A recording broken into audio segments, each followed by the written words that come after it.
Parce que ce qu'il y a dans son cœur, ça le regarde à lui, je peux pas voir moi, mais je connais mon état. Et je crois que les bontés de Dieu ne sont pas épuisées. Vous voulez aller dans le monde, vous? Vous voulez aller dans le monde? Est-ce que le monde, il peut vous donner le bonheur? Est-ce que le monde, il a de l'abondance? Il peut même plus donner de l'huile pour faire des frites. Et vous voulez miser sur le monde? Vous voulez un monde qui vous garantit la paix et la joie? Il peut plus rien donner. Vous voulez rouler au gasoil? Il peut plus vous en donner. Et vous croyez que le monde va vous donner la paix? Réellement, aujourd'hui plus que jamais, est-ce qu'on peut miser sur le monde? Ceux qui étaient là il n'y a pas longtemps et qui ont fait le choix d'abandonner Dieu pour le siècle présent, que sont-ils aujourd'hui? Des hommes heureux? Soyons francs, frères et sœurs, on ne se cache pas, on n'est pas le falche du film, nous. Hein, on a un ancien qui dit ça, on n'est pas le beau gavelot du film, on n'est pas des acteurs. On est des petits gitans qui ont quelque chose sur notre cœur. Et Dieu nous a donné sa parole. Le monde nous a rien donné. Il a détruit nos familles. Et on ne va pas attendre quelque chose du monde. Quelle misère ceux qui sont dehors et qui croient qu'ils vont trouver quelque chose dans le monde. Ils sont comme dans un supermarché à chercher de l'huile et ne jamais la trouver. Mais Dieu, il a des réserves, frères et sœurs. On reviendra toujours sur nos petites chaises en plastique. Parce qu'ici, il y a la vérité. Les chaises qui sont pas belles, ils sont pas belles, ces chaises. Mais il y a la vérité. Il y a plus de paix que dans le siège d'une Mercedes. Je vous le dis, j'en ai pas de Mercedes, mais je le sais. Il y a plus de paix que le monde peut le donner. Il y a la véritable paix. Et certains la trouvent dans un cachet.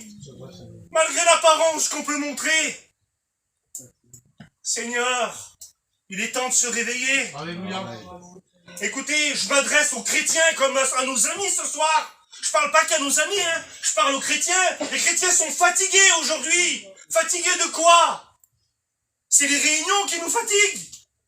On y va tous les soirs, mon foyer dans les réunions. Les réunions bénissent notre vie. Elles nous régénèrent. Je meurs après une réunion. C'est le monde qui nous fatigue.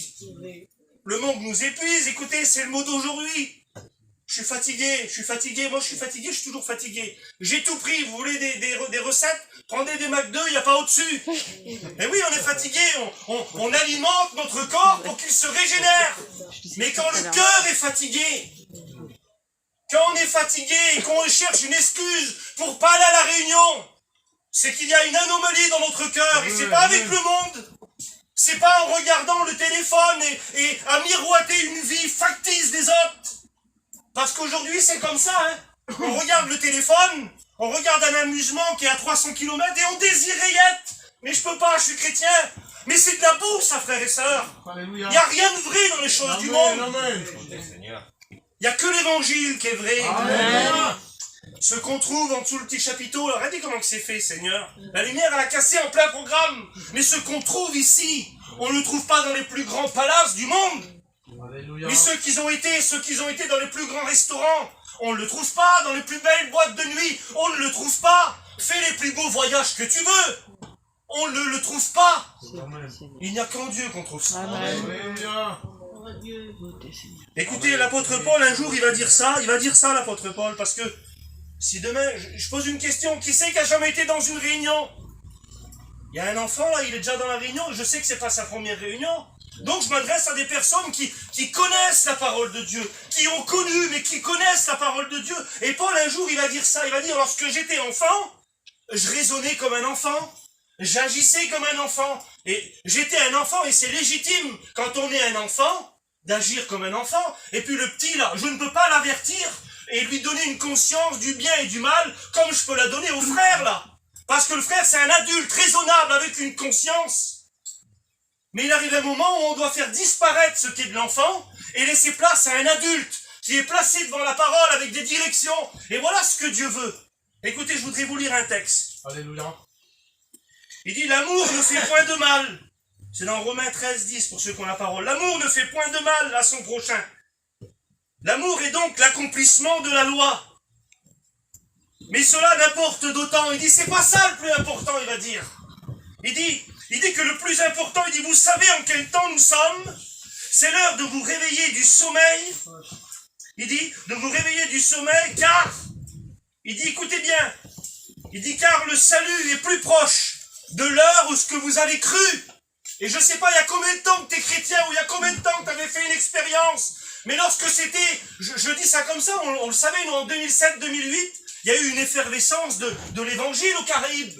Il y a eu un problème, et c'était grave, on le sait, on en écoute témoigner. On sait qu'il y a eu une femme qui s'appelait Sarah, et qu'elle a été malade, et que c'était vraiment compliqué. C'est ça, les frères. Amen. Et puis, il n'y avait peut-être pas de solution. Et puis, il y a des frères et des sœurs qui se sont mis dans la prière et qui ont eu compassion, et qui ont eu de l'appel, et qui ont dit, Seigneur, tu peux pas laisser cette situation comme ça. Et Dieu est venu bénir. Alléluia. Et là, c'était le salut. C'était, on se donnait à l'évangile. Et Dieu était là dans les cœurs. Et Dieu était prêt déjà. On annonçait les messages que le Seigneur allait revenir. Mais aujourd'hui, il est encore plus prêt que lorsque vous avez cru. Mais aujourd'hui, vous, dans quel état vous vous trouvez? On ne peut pas vivre une vie chrétienne sur une expérience qu'il y a 20 ans en arrière. On ne peut pas passer ici et dire « j'ai témoigné la semaine dernière ». On n'a pas qu'un témoignage à raconter. Notre vie témoigne de la gloire de Dieu. Amen. Gloire à Dieu. Seigneur, Oh Dieu, alléluia. dépouillons-nous de toutes les œuvres des ténèbres, de tout ce qui essaye de nous retenir de l'évangile, parce que le Seigneur va revenir. Est-ce que vous y croyez encore? Ou est-ce que c'est plus sûr un mariage au mois d'août ou que le Seigneur revient demain matin? Seigneur, j'ai ma sœur, moi, elle est là, à côté de moi. Ses projets, c'est le mariage de mon petit-neveu, je le dis, hein, de tout mon cœur. Mais comment je voudrais qu'elle attend le Seigneur? Elle n'y croit plus. C'est légitime, on va dire, elle n'est plus dans le Seigneur. Mais est-ce que vous ne croyez pas que le Seigneur va revenir? Et si le Seigneur revient ce soir, est-ce que c'est ta conviction personnelle qui va te sauver? Non. Est-ce que c'est parce que tu es gentil que ça va te sauver? Non. Si tu n'es pas en paix avec le Seigneur, tu restes là. Vous croyez que le temps, ça va aller mieux? Vous croyez que c'est le Covid, l'accomplissement de la parole de Dieu? C'est pas le Covid. Le retour du Seigneur ne dépend pas du Covid, il dépend de la parole. Amen. Et si celui qui n'a pas fait la paix avec la parole de Dieu, avec Dieu, il va rester ici. Si tu croyais il y a quelque temps, et qu'aujourd'hui tu n'y crois plus, la parole de Dieu, elle est toujours la même, le Seigneur va revenir. Alléluia. Gloire à Dieu. Et on doit faire attention, frères et sœurs, amis. Et Dieu nous met en garde des choses qu'on doit faire attention. Vous voulez voir? Alléluia. Et quand le Seigneur il est en train de parler, il dit, écoutez, il y a des choses qui sont dangereuses pour les chrétiens. Il y a des choses qui sont dangereuses et qui peuvent vous éloigner de Dieu. Mais qu'est-ce qui est dangereux? Il y a un temps, je vais vous raconter une anecdote qui est dans la Bible. Qu'est-ce qui nous éloigne de Dieu? Le péché. Les choses abominables. Alors moi j'ai cru que le Seigneur il allait dire le temps de Sodome et Gomorrhe. Le péché était à son comble. C'était une ville remplie de péchés. Je pensais que c'était ça. L'ennemi comme un Goliath devant un David. Qu'est-ce qui peut empêcher un chrétien qui peut l'éloigner de Dieu? Et le Seigneur va dire ça, ce qui arrivera au temps de Noé. Mais le temps de Noé, c'est pas le péché, c'est des choses simples. Il dit les gens se marièrent leurs enfants, mangeaient un petit bout, construisaient et travaillaient. Mais Seigneur, il n'y a rien de méchant. Mais qu'est-ce qui éloigne les gens aujourd'hui? C'est vrai. Soyons vrais. Qu'est-ce qui t'a éloigné? Qu'est-ce qui a éloigné les proches qui étaient autour de toi? C'est pas le péché qui est vilain. C'est pas le péché qui est dans le monde, là. Le péché que les gadgets vont faire, c'est pas ça. C'est une belle voiture. C'est un beau terrain. C'est un beau camping. Je vais pas à la Réunion, je suis invité. C'est un beau repas, c'est des belles vaisselles, c'est des belles habits. C'est des choses qui nous embarrassaient avant. Et qu'aujourd'hui, on met tout pour ça. Et tout ça nous a éloignés de Dieu. On porte les marques du monde, on savait même pas que ça existait avant. Et on a laissé les marques du Christ. Quelle affaire, Seigneur! C'est ces choses-là qui peuvent nous éloigner. Les choses qu'on désire à l'extérieur, là. Écoutez, si dans le cœur d'un chrétien aujourd'hui, tu désires ce que l'autre il a là, bannis ça de ton cœur. Désire les choses d'en haut. S'il te plaît, désire les choses d'en haut. Il est temps de se réveiller, frères et sœurs, amis. Il est temps de venir au Seigneur. C'est plus près que jamais. Vous le croyez? Alléluia. On doit rester accroché à la parole. Amen. Attaché à la parole. On doit avertir nos enfants. On doit transmettre un message à nos proches. Et on doit dire, écoute mon fils, écoute ma fille, le Seigneur revient. Et puis les choses de la terre, on ne doit pas se diriger après ça. On doit se diriger d'après la parole. Ceux qui sont chrétiens ce soir et qui ont des enfants qui ne sont pas encore chrétiens, Vous ne voulez pas vous réveiller et de dire Seigneur, il faut que tu tournes vers le Seigneur.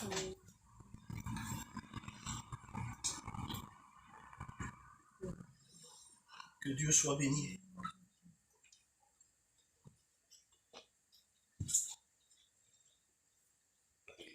Je ne sais même pas comment je fais le message, je ne sais même pas. J'ai su très tard que je faisais le message.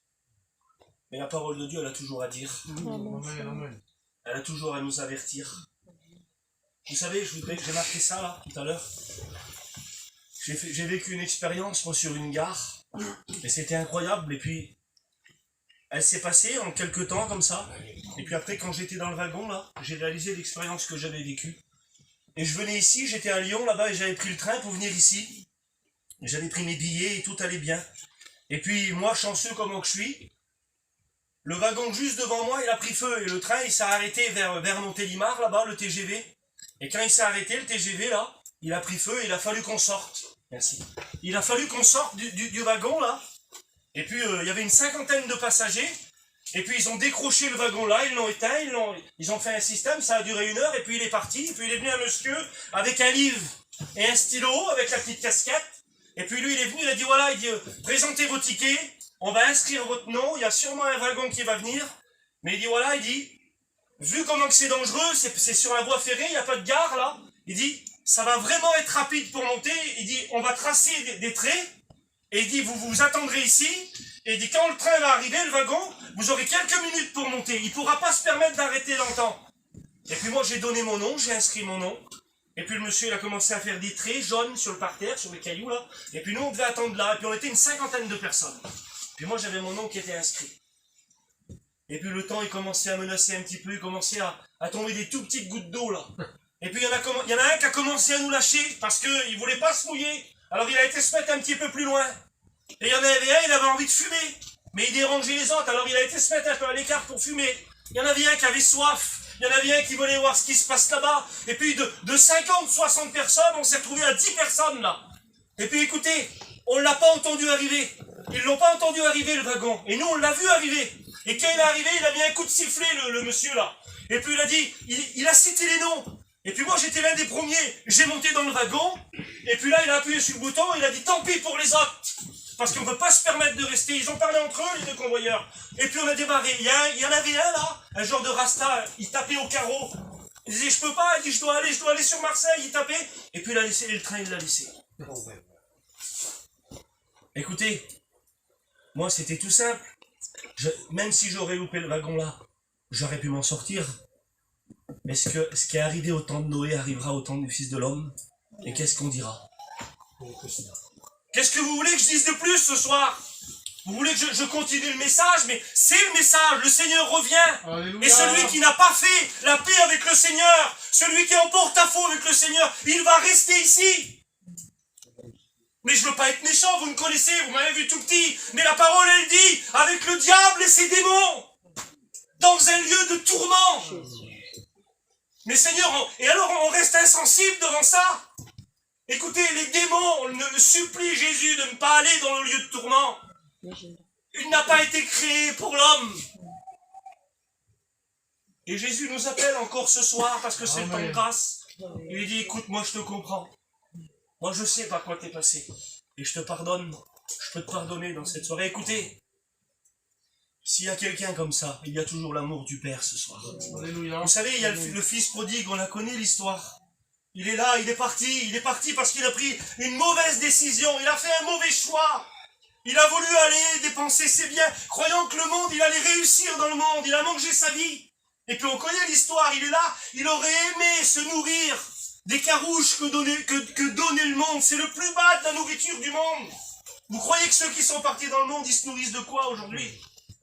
En vérité, on connaît nous, on se nourrit de quoi dans le monde quand on a goûté le plus beau des champagnes après? Il arrive un moment où on ne l'aime plus. Il n'y a plus rien, on se retrouve comment? Devant un PMU? C'est vrai. Avec des jeunes de 15 ans, on a 50 ans, vous avez vu? On les connaît, j'en ai dans mon famille. C'était des hommes terribles. Ils se retrouvent aujourd'hui à boire avec des petites 15 ans. On en a dans toutes nos familles. Le monde n'a plus rien à donner. Et Dieu est encore là et dit, je t'aime et je veux pas que tu restes ici. Et le fils prodigue, vous savez ce qu'il fait lui? Il n'écoute pas le plus grand des messages. Il n'y a pas de prédicateur ce jour-là. Mais il rentre en lui-même, parce que c'est un chrétien, c'est quelqu'un de la maison du Père. Et il rentre en lui-même. Et il se dit, dans la maison de mon Père. Moi, je sais que tous ceux qui sont partis de la maison de Dieu, ils rentrent en eux-mêmes.